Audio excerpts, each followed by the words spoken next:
नमस्कार, मैं हूं रंजीत झा। ओडिशा के बालासोर में हुए रेल हादसे में अब गौतम अडानी की भी एंट्री हो गई है। इतनी भयंकर दुर्घटना में भी कोई अवसर कैसे ढूंढ लेता है, आपको आश्चर्य लगेगा। उनका एक मैसेज आया है, उस मैसेज को देखने सुनने के बाद आपको बड़ा अच्छा महसूस होगा कि गौतम अडानी ने दिल खोल करके एक घोषणा कर दी है, बड़ा ऐलान कर दिया है। लेकिन टाइमिंग भी देखना पड़ेगा आपको। हादसे के 2 दिन बीत गए और अब गौतम अडानी का एक मैसेज आता है और इस मैसेज में कहा जाता है कि हादसे में जो भी हताहत हुए उनके बच्चों को, जो अनाथ हो गए, जिन्होंने अपना अभिभावक खो दिया है, उन सब के पढ़ाई लिखाई का खर्च ये उठाएंगे। और इसे कहते हैं अडानी जी का बिजनेस वाला दिमाग। कैसे वो अपना प्लान करते हैं और कब क्या करना है, सब उन्हें पता है। अब इन्हें यह आइडिया साहिब वाली मंडली से आई है या कहां से आई है, समझ से परे है। जिस व्यक्ति ने संवेदना के 2 शब्द तक जाहिर नहीं किए अपने ट्वीट में, सोशल मीडिया के जरिए, एक पोस्ट के जरिए, वो व्यक्ति अचानक से हादसे के 2 दिन बाद सामने आकर यह कह रहे हैं कि हां, हम यह बड़ा ऐलान करते हैं। अब इस ऐलान के पीछे भी उनकी अपनी मानसिकता है। आपको याद होगा कि गौतम अडानी को लेकर पूर्व राज्यपाल सत्यपाल मलिक ने एक बात करण थापर से कही थी। उन्होंने कहा था कि गौतम अडानी की बातें गांव-गांव तक पहुंच गई है, छोटे-छोटे स्तर पर पहुंच गई है। हर कोई अडानी की चर्चा करता है कि अडानी ने देश में इतना बड़ा स्कैम किया है, जिसका विपक्ष बड़ा मुद्दा बनाता रहा। लेकिन गौतम अडानी को लेकर पूरी भाजपा और प्रधानमंत्री मोदी एक भी शब्द बोलने से बचते रहे। ना ही जेपीसी की मांग हुई और अंत में सुप्रीम कोर्ट की एक्सपर्ट कमेटी भी हाथ खड़े कर कहती है कि हमें इसमें कुछ समझ में नहीं आ रहा है। अब वो गौतम अडानी इतने भयंकर रेल हादसे में भी अपना अवसर देखने लगे कि जो छवि उनकी गांव-गांव तक खराब हुई है, उस छवि को सुधारने का इससे बेहतरीन मौका तो नहीं हो सकता है। अब अपने स्क्रीन पर जरा ट्वीट देखिए, गौतम अडानी ने क्या कहा है। उड़ीसा की रेल दुर्घटना से हम सभी बेहद व्यथित हैं। हमने फैसला लिया है कि जिन मासूमों ने इस हादसे में अपने अभिभावकों को खोया है, उनकी स्कूली शिक्षा की जिम्मेदारी अडानी समूह उठाएगा। पीड़ितों एवं उनके परिजनों को संबल और बच्चों को बेहतर कल मिले, यह हम सभी की संयुक्त जिम्मेदारी है। देखिए, जरा गौर करने वाली बात तो यहां पर यह है कि वो खुलकर लिख रहे हैं स्कूली शिक्षा का खर्च उठाएंगे। तो क्या इंटर पास करने के बाद क्या वो उन बच्चों को बीच रास्ते में छोड़ देंगे, जिन्हें हायर स्टडीज करनी होगी, जिन्हें मेडिकल में जाना होगा, जिन्हें इंजीनियरिंग में जाना होगा, जो कैट एमबीए करेंगे, उसके फीस जानते हैं आप? क्या गौतम अडानी वो भी खर्च उठाएंगे या नहीं उठाएंगे? या सिर्फ इसे आपदा में अवसर के तौर पर ही देखा जा रहा है कि एक मैसेज, एक मीडिया में खबर छप जाए, तमाम गोदी मीडिया इसे उठा ले कि गौतम अडानी ने कितना बड़ा ऐलान कर दिया है।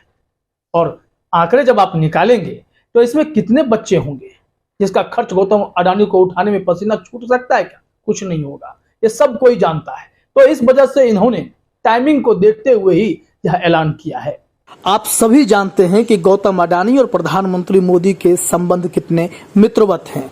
गौतम अडानी को जो भी नुकसान हुआ उसका असर सीधे भारतीय जनता पार्टी पर भी पड़ा है। खुद प्रधानमंत्री मोदी की छवि पर भी असर पड़ा है। तो क्या यह जानबूझकर सोची समझी घोषणा है जिसके तहत फायदा भारतीय जनता पार्टी को भी होगा? जैसा कि सत्यपाल मलिक ने कहा कि मोदी जी को और भाजपा को नुकसान होगा आने वाले चुनाव में, तो क्या चुनाव से पहले एक नुकसान के भरपाई की कोशिश है जिसमें गौतम अडानी इस तरीके की घोषणा कर लोगों के दिलों पर राज करने की कवायद कर रहे हैं? इस हादसे ने सबको झकझोर कर रख दिया है। 300 लोगों की मौत हुई है, 1000 से अधिक लोग इसमें घायल हैं। जरा सोचिए गौतम अडानी जी, जब आपके मित्र प्रधानमंत्री मोदी, जो पूरे देश का नेतृत्व कर रहे हैं, उन्होंने भी कम से कम एक ट्वीट तो कर ही लिया था। हाँ, भले ही घटना स्थल पर रेस्क्यू ऑपरेशन कवर हो जाने के बाद मोदी जी पहुंचे, घायलों से मिलने पहुंचे, सांत्वना व्यक्त कर दी, लेकिन आप तो वो भी नहीं कर पाए। आपका ट्वीट उस वक्त आया जब आपके दिमाग में एक बिजनेस आइडिया आया कि जो सत्यपाल मलिक कह रहे हैं कि गांव-गांव तक अडानी की छवि खराब हो गई है, तो क्यों ना इस बड़े हादसे को अवसर में बदलकर यह संदेश दिया जाए कि हाँ, हम आपके खर्च का वहन करने के लिए तैयार हैं, वो भी शिक्षा का खर्च वो उठाएंगे। अडानी फाउंडेशन में तो उन्होंने अपने 60 वर्ष होने पर 60,000 करोड़ जो देने का ऐलान किया था, उसी से हो सकता है वो खर्च भी करें। यह तो ठीक वही बात हो गई अडानी साहब, जैसा कि सरकार करती है, किसी भी हादसे के बाद मुआवजे की घोषणा कर देती है और काम खत्म हो जाता है, जिम्मेदारी से ये सभी मुक्त हो जाते हैं। लेकिन तकनीकी तौर पर अगर खराबी आई तो उसके लिए रेल मंत्रालय का कौन व्यक्ति जिम्मेदार है, जवाबदेही तय होनी चाहिए। वो जमाना तो बदल गया जब रेल मंत्री ऐसी घटनाओं पर इस्तीफा तक दे दिया करते थे, लेकिन अब रेल मंत्री इस्तीफा नहीं देते, मीडिया के सामने जो है बोलते हैं, गोल गोल बातें करते हैं, लेकिन असली जवाबदेही किसी की तय नहीं हो पाती है। प्रधानमंत्री भी मौका देखकर पहुंच जाते हैं, घायलों से मिलने के लिए उनके परिजनों से मुलाकात करते हैं, शोकाकुल परिवार से मुलाकात करते हैं और बताते हैं कि हम इस दुख की घड़ी में आपके साथ हैं, क्योंकि हमने मुआवजे की घोषणा भी तो कर दी है और आपने भी वही किया। आप तो संवेदना व्यक्त करने नहीं आए अडानी साहब। अब एक ट्वीट के सहारे गौतम अडानी भी बहती गंगा में हाथ धो लेना चाहते हैं। गौतम अडानी के इस मैसेज के बाद कई लोग ट्वीट भी कर रहे हैं, कुछ लोग इन्हें बधाई दे रहे हैं और कुछ लोग इनसे सवाल खड़े कर रहे हैं। अडानी जी को लेकर एक ट्वीट है, जरा देखिए, मेहुल मारू का, इनके साथ राहुल गांधी की तस्वीर भी है।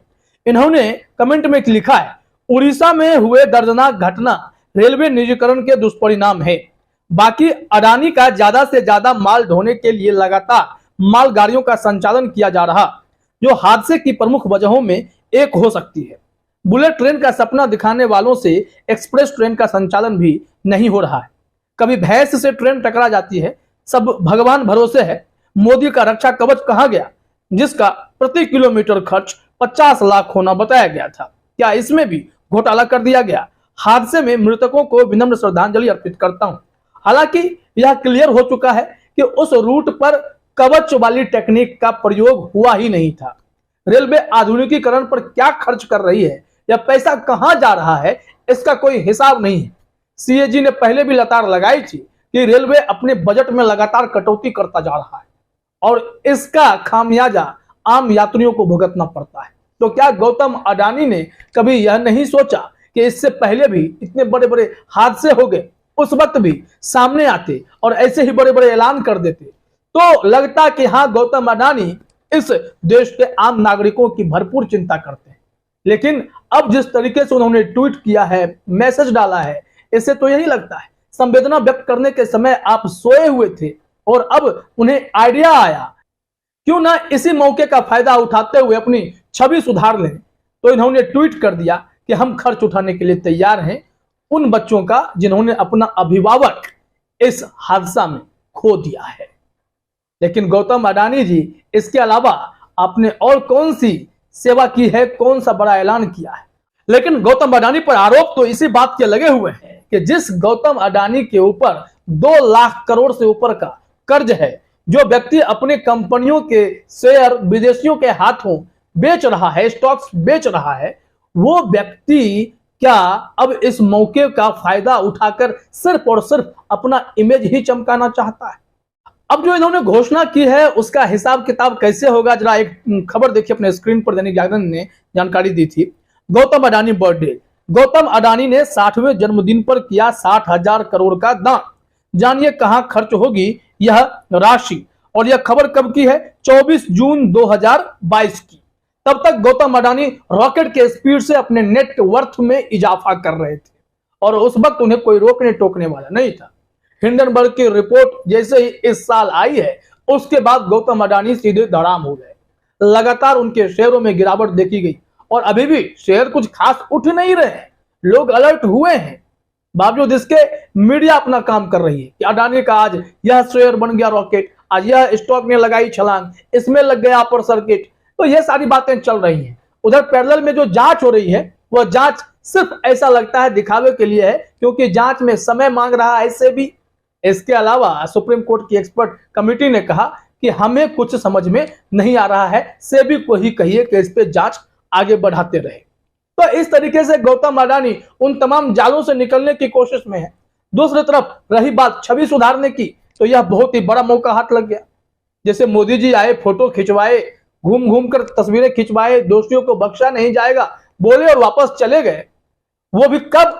जब रेस्क्यू ऑपरेशन कवर हो गया तब। ठीक वैसे ही गौतम अडानी घटना के समय न कोई संवेदना के दो शब्द व्यक्त कर पाए और अब आए हैं तो बस आंकड़ा मालूम कर लिए होंगे कि कितने लोग इसमें मृत पाए गए हैं, किन किन बच्चों पर माँ बाप का साया उठ गया है। उन तमाम लोगों की लिस्ट उनके पास पहुंच गई होगी और फिर साहब ने यह ऐलान कर दिया कि इनके पढ़ाई लिखाई का खर्च तो हम उठा ही सकते हैं। अब वो पैसा जो है अडानी फाउंडेशन से जाएगा। अडानी फाउंडेशन का काम क्या होगा जरा देखिए। इस मौके पर गौतम अडानी ने कहा कि देश के जनसंख्या लाभ की क्षमता का उपयोग करने के लिए स्वास्थ्य, शिक्षा और कौशल विकास पर ध्यान देने की आवश्यकता लगातार बढ़ रही है। इन क्षेत्रों में किसी भी प्रकार की कमी आत्मनिर्भर भारत में बाधा है। यह राशि इन क्षेत्रों से जुड़ी गतिविधियों पर खर्च की जाएगी। खास तौर पर ग्रामीण भारत में इन क्षेत्रों पर ध्यान दिया जाएगा। अडानी फाउंडेशन पहले भी समाज में बदलाव के लिए सतत विकास से जुड़े लक्ष्यों को लेकर काम करता रहा है। तो देखा आपने, गौतम अडानी इन्हीं पैसों से उन तमाम बच्चों के शिक्षा का खर्च उठाएंगे।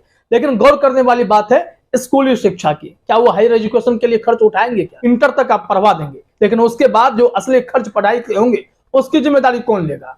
इसका जवाब गौतम अडानी देंगे क्या? तमाम ऐसे सवाल उठेंगे। लेकिन बालासोर रेल हादसा पर संवेदना व्यक्त करने की बजाय घटना के 2 दिन बाद आकर इस तरीके से ट्वीट कर खुद गौतम अडानी अब हंसते हुए नजर आ रहे हैं, क्योंकि सतपाल मलिक ने जो दावा किया था अब वो दावा सच होता दिखाई पड़ रहा है। और अडानी साहब अपनी छवि सुधारने के चक्कर में टाइमिंग बिना देखे हुए एक ऐसा ट्वीट करते हैं जिसके बाद खुद ही गिरते नजर आ रहे हैं। फिलहाल इस वीडियो में इतना ही। आप सभी का हमसे जुड़ने के लिए बहुत बहुत धन्यवाद।